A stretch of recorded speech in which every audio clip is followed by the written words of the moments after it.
Ja, willkommen zurück, wieder in Phuket.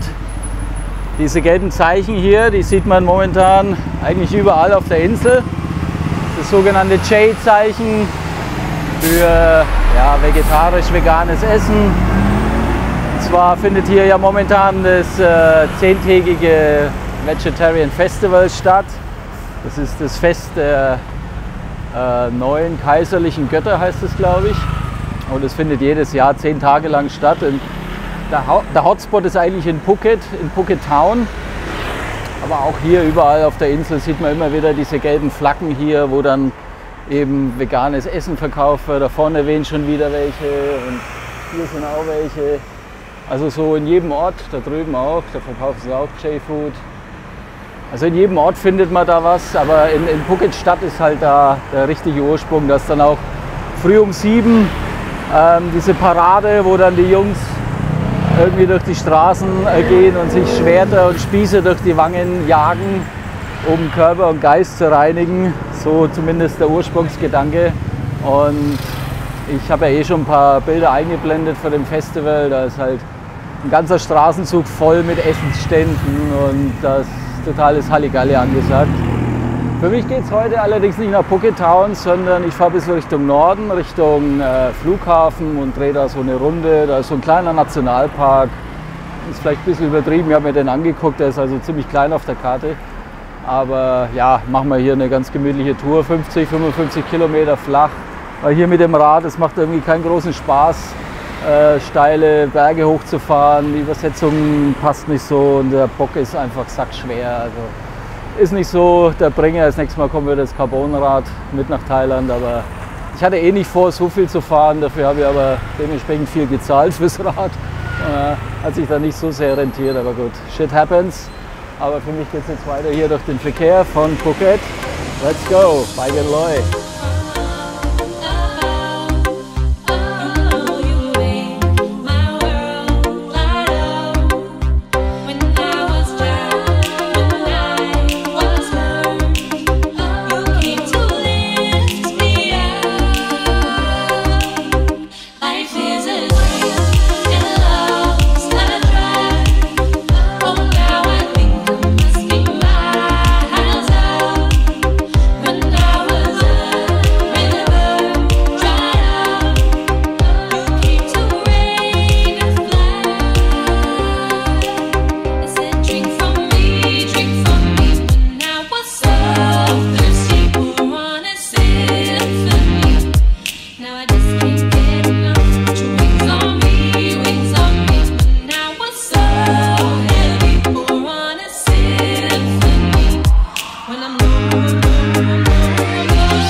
Ja, also hier ist der Eingang zu dem Sirinath National Park.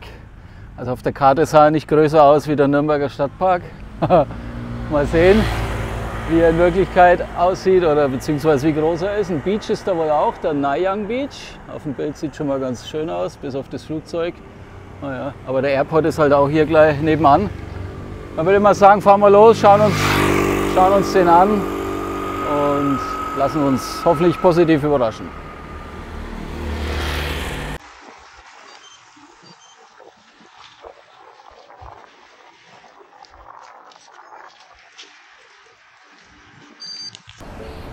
Oh, it's free?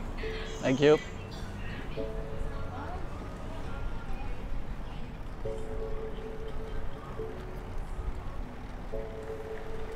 Ja, schaut doch schon mal ganz hübsch aus hier.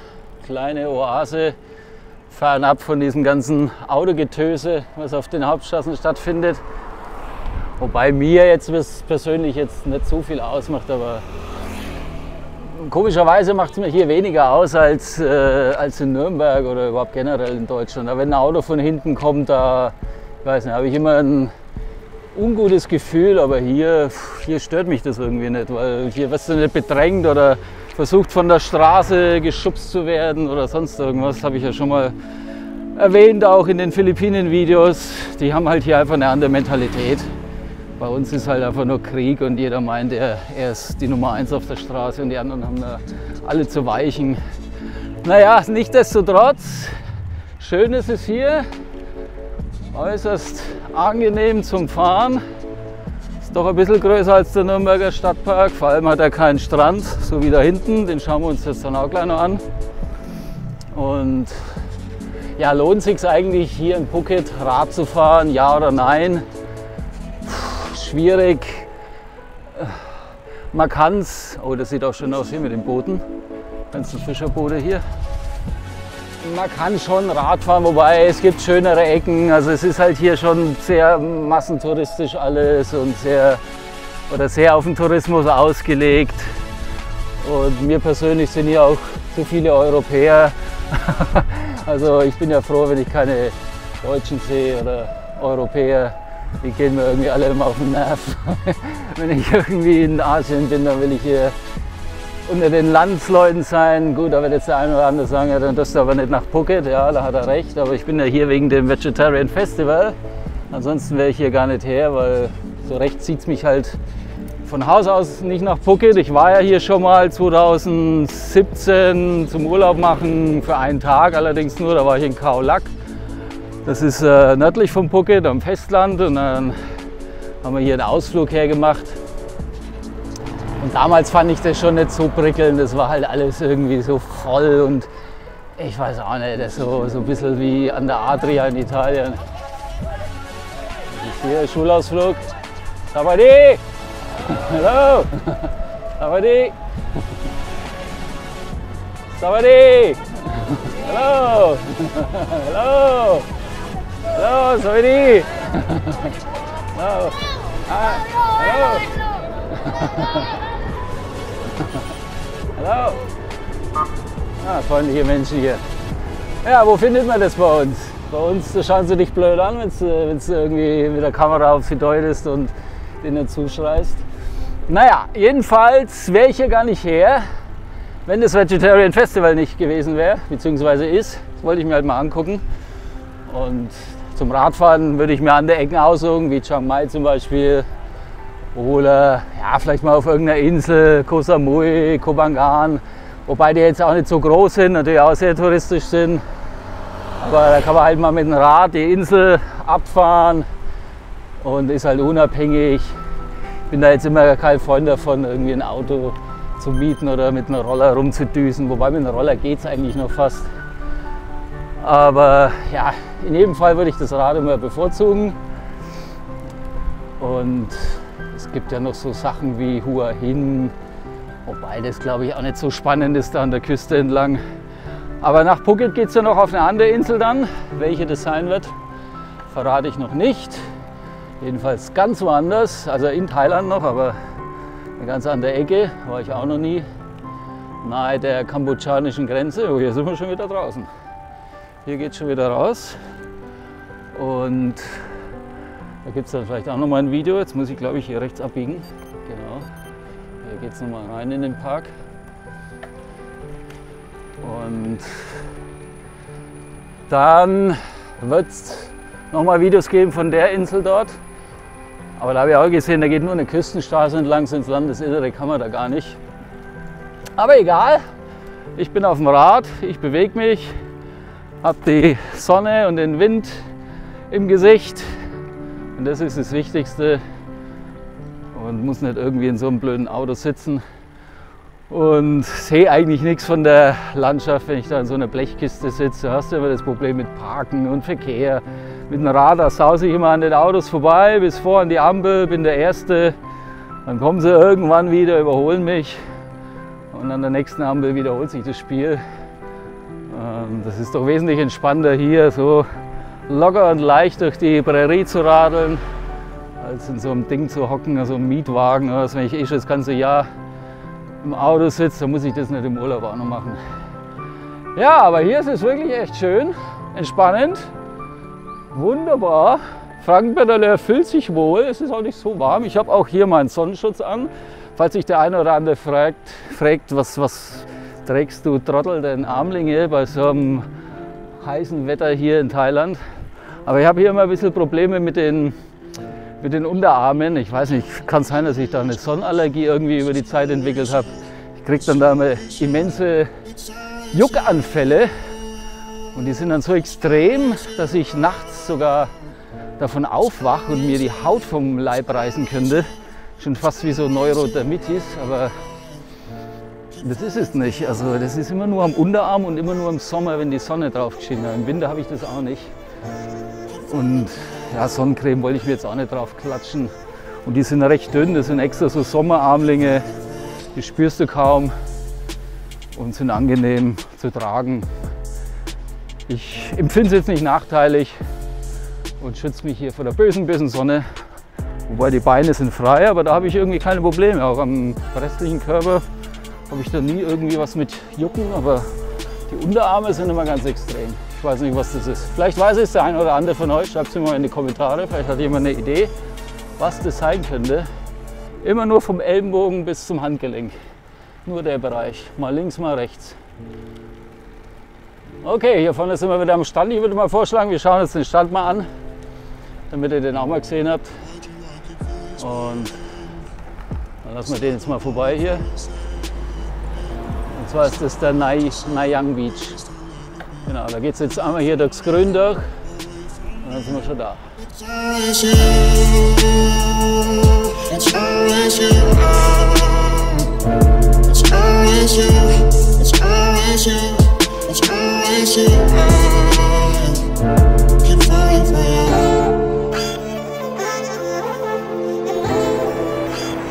Ja, und hier sind wir am Nayang Beach. Wow, der ist echt schön. Also der gefällt mir gut. Der ist nicht so breit. Es sind nicht viele Leute hier. Und mir gefällt es immer mit den Bäumen hier direkt am Strand.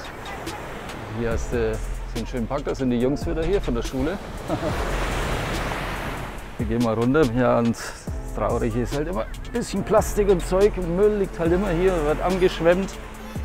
Aber es hält sich hier noch einigermaßen in Grenzen. Ein paar Kokosnüsse liegen hier rum, das ist ja okay. Oh yeah, oh yeah. Das ist mal richtig geil hier. Oh, der ist schön. Schau mal her, keine Leute hier, das ist den ganzen Strand für dich. Richtig geil, schönes Wasser hier. Wow. Ja, das wäre ein Tipp, wer hier mal herkommen will. Soll sich am besten ein Hotel hier irgendwo in der Nähe von diesem Park suchen und an diesen Nayang-Strand herkommen. Hier hast du zwar keine Bars und Restaurants und so einen Scheiß, aber das brauche ich auch nicht. Also wer es braucht, okay, da muss er woanders hingehen, an den typischen Stränden oder an diese ganzen Strandliegen Mafiosi sind. Aber wer halt einen einsamen Strand sucht, was Schönes, Naturelles, der ist hier gut aufgehoben. Richtig geil. Oh. Richtig geil.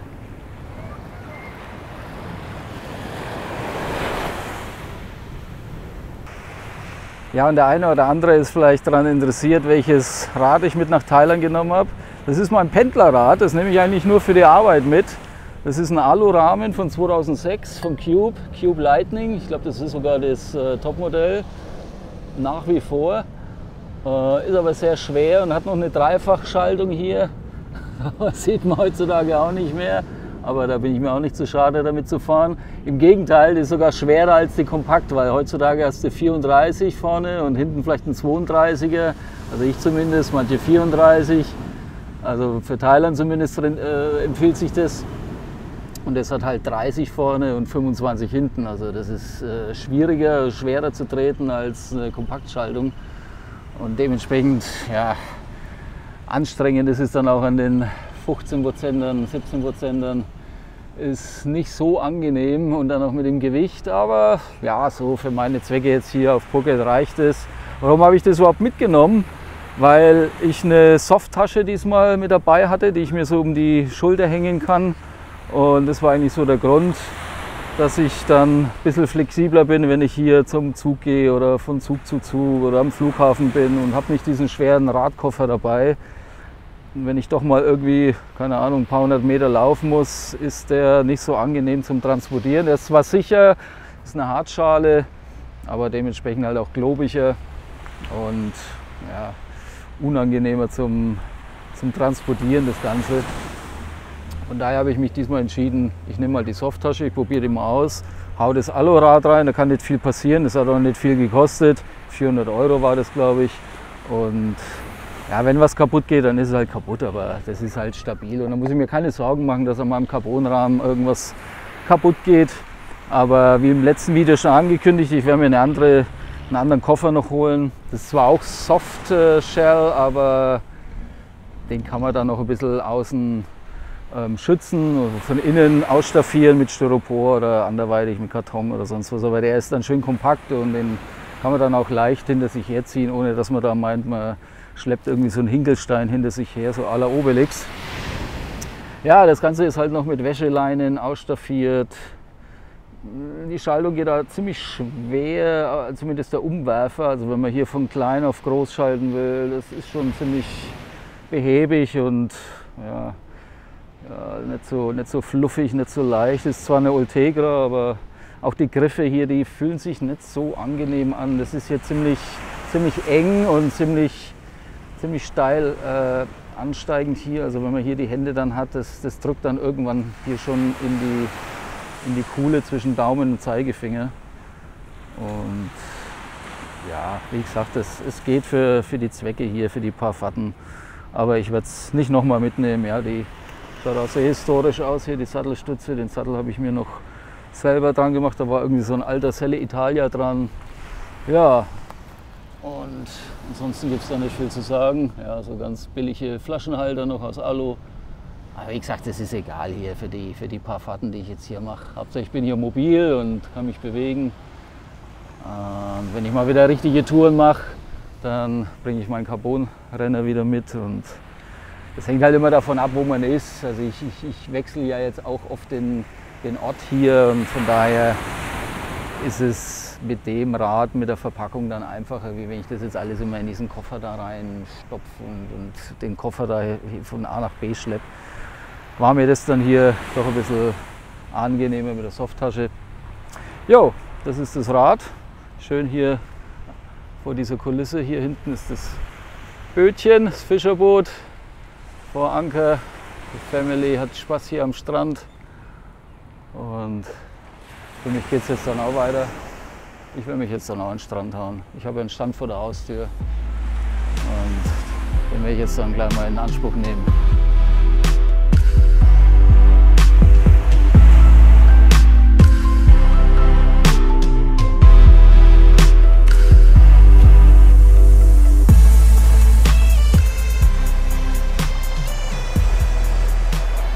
Ja, vor dieser wunderschönen Kulisse verabschiede ich mich auch gleich mal von diesem Video. Einen besseren Ort gibt es eigentlich gar nicht, um ein Video abzuschließen.